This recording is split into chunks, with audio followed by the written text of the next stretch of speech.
Chapitre 25 à 32 Prophéties contre quelques peuples païens. Ici commence le second groupe des discours d'Ézéchiel, qui comprend le recueil de ces prophéties contre quelques peuples étrangers et qui est intercalé entre l'annonce du jugement de Jérusalem, dans le premier groupe, chapitre 1 à 25, et la promesse de son relèvement glorieux, dans le troisième, chapitre 33 à 48. Ces discours ne sont ni placés dans l'ensemble du livre, ni même rangés dans ce recueil, d'après un ordre chronologique. Plusieurs d'entre eux sont antérieurs, quelques-uns sont postérieurs à la ruine de Jérusalem. Ézéchiel imite deux de ses prédécesseurs, Ésaïe et Jérémie, dont les discours contre les peuples étrangers avaient aussi été réunis en un recueil particulier dans le livre de leurs prophéties, Ésaïe chapitre 13 à 23, Jérémie chapitre 46 à 51. La raison pour laquelle Ézéchiel a placé ce recueil en cet endroit de son livre est facile à comprendre. Il a voulu remplir de cette manière l'intervalle de silence que Dieu lui avait imposé entre les deux périodes de son ministère actif, voir à Ézéchiel 33.21-22.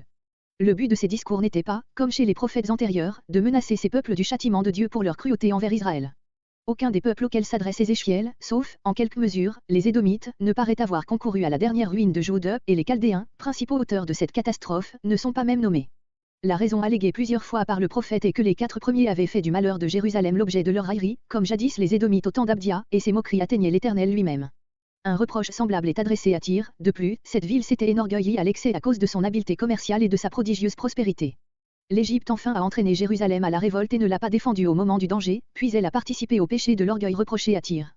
S'il n'est pas question dans tout ce recueil du châtiment de Babel, comme dans Ésaïe et Jérémie, c'est d'abord parce que les colons de Tel Abib vivent maintenant au sein de l'Empire chaldéen et doivent, d'après l'avertissement de Jérémie 29.7, rechercher le bien de la ville où Dieu les a exilés, puis parce que les Chaldéens viennent d'être présentés, Ézéchiel 23.45, comme les hommes justes, exécuteurs de la sentence divine contre Israël.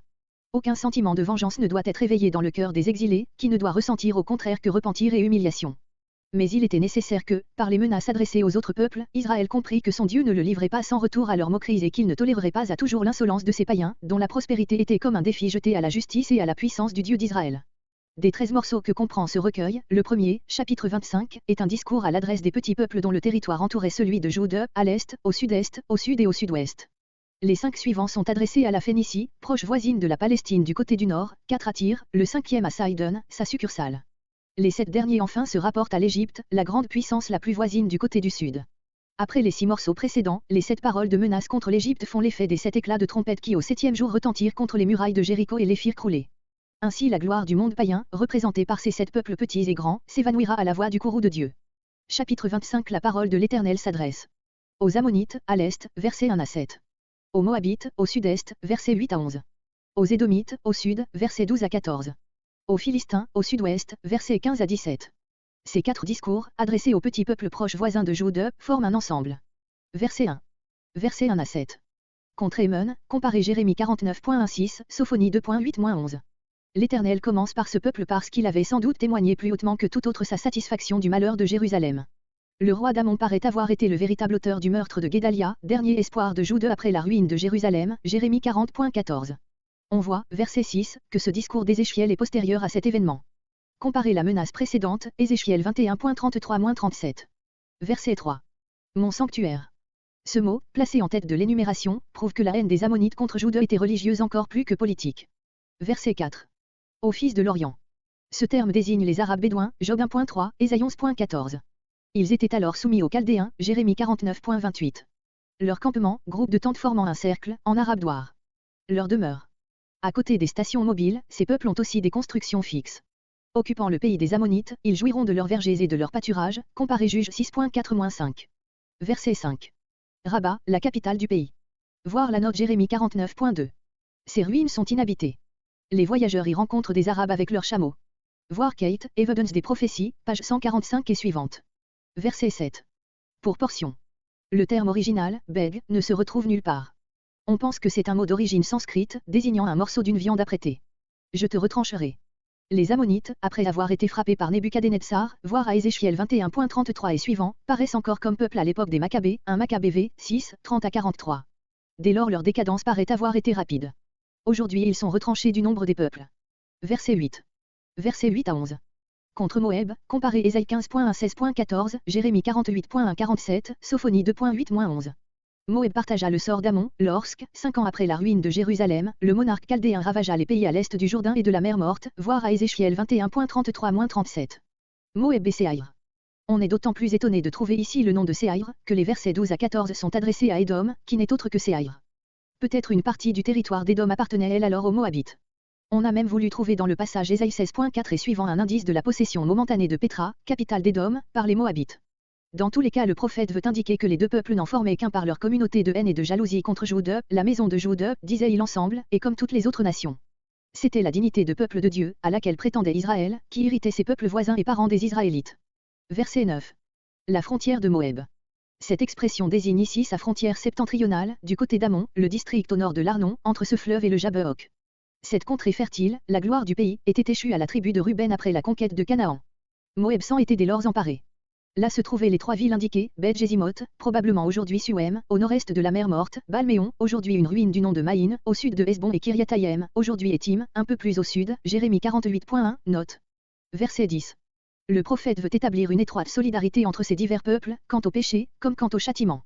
Voilà pourquoi il rappelle ici le jugement d'Amon, pour y rattacher celui de Moab, de même qu'au verset 8, il avait anticipé dans le même but celui de Séhaïr. Ce n'est pas pour quelque méfait particulier, c'est pour leur commune haine contre Jude qu'ils sont menacés tous ensemble. Même réunion étroite des deux peuples, Habakkuk 2.8-11. Verset 11. Moab a disparu de l'histoire encore plus promptement qu'Amon. Il en est fait mention pour la dernière fois immédiatement après le retour de l'exil, Néhémie 12.1. Le pays est occupé aujourd'hui par des tribus arabes. Verset 12. Verset 12 à 14. Contre Édom, comparé Ésaïe 21.11-12, Ésaïe 34.1-17, Jérémie 49.7-22. L'esprit d'hostilité d'Édom contre Jérusalem s'est montré à toutes les époques de l'histoire, depuis les temps les plus anciens, comparé Nombre 20.21 et le livre d'Abdia, jusqu'à ceux de la ruine de Jérusalem, comparé Psaume 137.19, c'était la haine du frère ennemi, plus ardente encore que la jalousie des peuples moins rapprochés par le sang, comparé Ézéchiel 35.5. C'est vengé à outrance. Ils avaient été soumis deux fois à Jude, d'abord depuis David et Salomon jusqu'à Joram, puis, après une période d'indépendance, sous Amathsia et Osias. Ils passèrent ensuite sous le joug des Chaldéens. Plus tard, Jean Hircan défie entièrement les Édomites septentrionaux et les incorpora à la nation juive en leur imposant la circoncision, toute la partie méridionale du pays se confondit bientôt avec l'Arabie. Verset 13.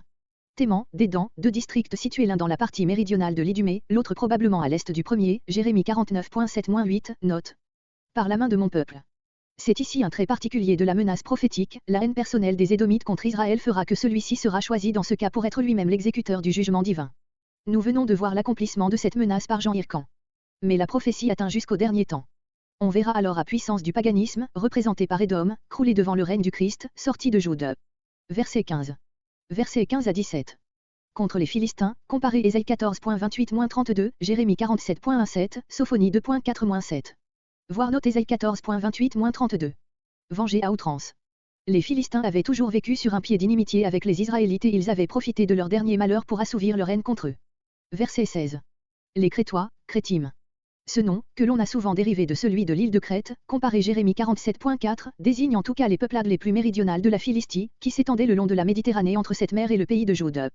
Le nom de Crétim fait allusion à un mot hébreu qui signifie « celui qui extermine ». Le même jeu de mots se trouve déjà Sophonie 2.5.